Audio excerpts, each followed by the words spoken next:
Isang pagpalang umaga po sa inyong lahat. Hallelujah. At welcome po sa ating pong daily vlogging. At ang ating pong pinag-uusapan po nitong nakarang araw ay patungkol po sa all-knowing God. Hallelujah. So praise the Lord po. So sa umagang ito, nais po natin ipagpatuloy kung paano ba tayo patuloy natin makikilala ang ating Diyos. So sabi nga sa 2 Timothy 2:19, the Lord knows who are His. Kilala ng Lord kung sino po ang Kanya.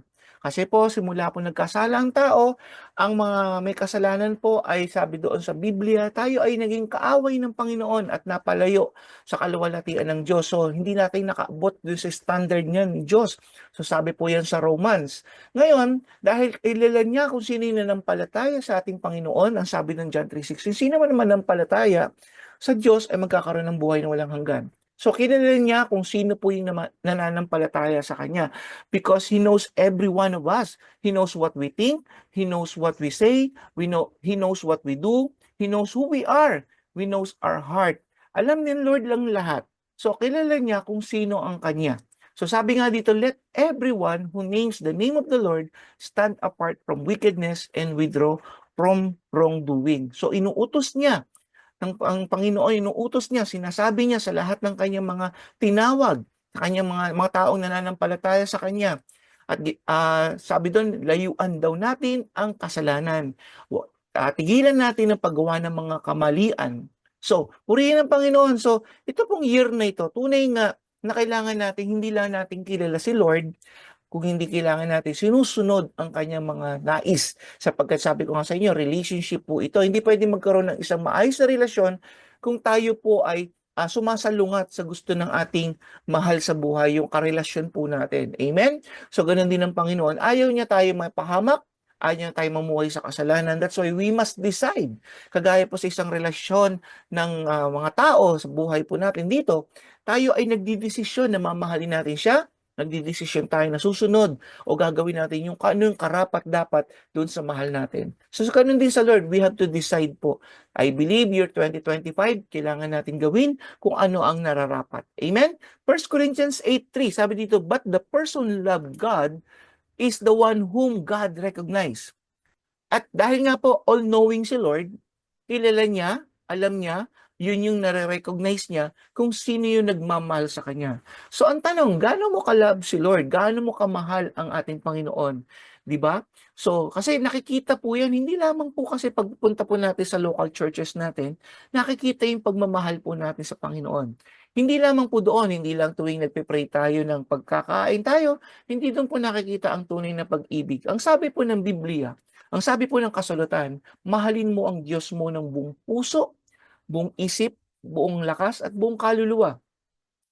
So, ibig sabihin po niyan, paano natin siya mamahalin sa buong isip natin? 'Di ba po minsan yung mga kabataan, let's say yung mga nai-inlove o nagkakaroon ng crush, mapapansin po ninyo kahit nando'n sila sa eskuwelahan, when they are in love, they have the crush do'n sa harapan nila, nagde-daydream sila at ini-imagine nila lagi ang kanilang loved ones. So gano'n din tayo. Do you imagine God? Do you remember always His goodness to you? Every now and then, o pag kailangan mo lang talaga siya, dun mo lang siya naaalala. Yun po yung kinakailangan sa pag-iisip, made-determine talaga natin if we really love Him. Amen? So sa kalakasan naman, o pag araw ba ng Sabat o araw ba ng pananambahan, nandun ka ba? 'Di ba? Ibig sabihin, ano yung priority mo? Yung lakas mo ba, saan mo niladala? 'Di ba? Sabi nga natin, mas malakas tayo pag meron tayong kinikita. 'Di ba? Hindi tayo pwedeng ma-late, hindi tayo pwedeng umabsent because meron yung karagdagan benepisyo sa atin sapagkat meron tayong kinikita doon at may performance po tayo doon. How about sa ating pong paglilingkod sa Diyos, sa ating pong pananambahan sa Panginoon? So, mas madalas nakikita ko po sa mga iglesia, sa mga simbahan, tayo po ay nalilate. Tayo po ay hindi natin binibigyan ng prioridad ang pananambahan natin sa Diyos. So, doon natin pinapakita kung gaano natin ka-love ang ating Panginoon. And so on and so forth po. Marami pang sa pamamaraan paano natin ipinapakita mahal natin ang Panginoon, yung commitment po natin, yung passion natin. Amen? So na lahat ng yan dahil God, all-knowing ang Lord natin, nakikita po niya yan sa ating buhay. So the intimate knowledge that combined with His love came together in a wonderful plan for our lives. Kaya nga sabi sa Romans 8:29, "For God knew His people in advance, and He chose them to become like His Son." So, kung titingnan niyo po yung 1 Corinthians 8 saka Romans 8, titingnan niyo po nare-recognize ni Lord yung nagmamahal sa Kanya at alam ni Lord in advance kung sino yung nagmamahal sa Kanya. So, in short, ano ba yung plano ng Lord? Just like sa ating pong mga asawa, ano ba yung plano niyo pag kayo ay nagpakasal o nagkatayo ng pamilya?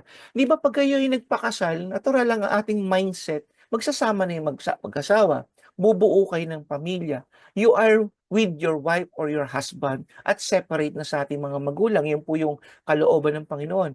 Ngayon, meron din ang Diyos, when we are together with God, meron tayong good relationship sa Lord. Ang gusto ng Panginoon, ng ating Ama, sabi din, He chose us to become like His Son. So, gusto ng Panginoon maging katulad tayo ng kanyang bugtong na anak na si Jesucristo. Yung kaisa-isang anak niya. Ano ba yung um, ano ba ang karakter ng isang anak ng Panginoon? Yung si Jesucristo. So, yun po yung tutularan natin. So, itong taon ito, marami tayong pag-aaralan patungkol din po sa karakter ng ating Panginoon. Hallelujah. Kaya, gusto ng Panginoon maging Christ-like po tayo. God knows what we need. So sabi ng Matthew 6:8, the Father knows what we need before we ask Him. So mga kasama, mga kapatid, hindi pa man sinasabi ng ating mga bibig ang ating mga pangangailangan. Alam na ni Lord ang ating mga pangangailangan. So, ano man yung pinagdadaanan mo ngayong year 2025, mga kasama, mga kapatid, alam na ni Lord yan. So, kahit hindi mo pa sabihin, alam na ni Lord ang problema mo. Pero, hindi nangangahulugan yan, hindi ka mag-ask, hindi ka magsisik, at hindi ka magnanak. So kagaya ng pinag-aralan natin last time, we should always pray to God. We continue to ask God. We continue to seek His face. We continue to seek His presence, di ba? His word. And also knock. Huwag tayo tumigil sa yung persistent din natin na magsaliksik sa Panginoon at humingi sa Panginoon. So prayer is very important po.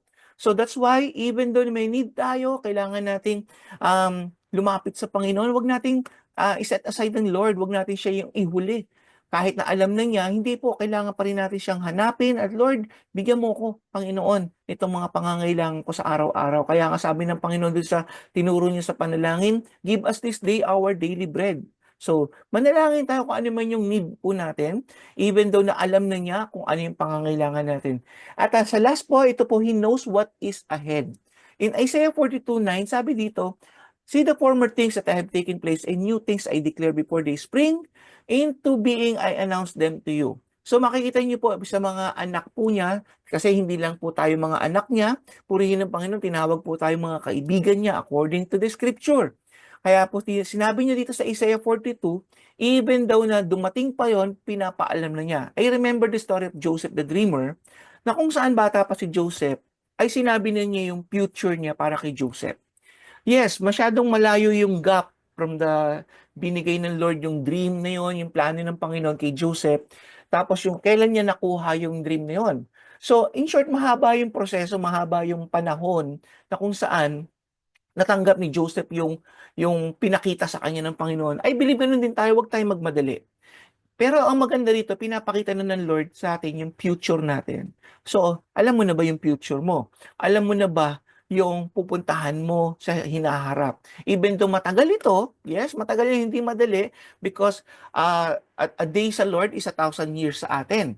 So, makikita niyo mga kasama, wag lang kayo magmamadali doon sa abutin yung future niyan. Wag nating, kasi gusto natin instant eh. So, let's wait unto the Lord, because when God gave you His promise, His vision, your future, bibigay ng Panginoon, mga kasama, mga kapatid. Ito yung maganda sa ating mga Kristiyano.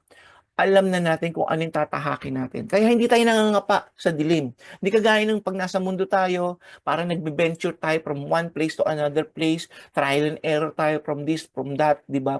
Pero pag nandun tayo kay Lord, He will direct us. His word will direct us. His word will give us up our path, di ba? Yung ating lalakaran. So maganda po sa ating mga mananampalataya, meron tayong Diyos na alam yung past, yung present and future natin, and He knows who you are, and He knows what we are. 'di ba? So purihin ang Panginoon, ito lang po ang ating mensahe po ngayong araw na ito. Pagpalain po kayo ng Panginoon. Manalangin po tayo.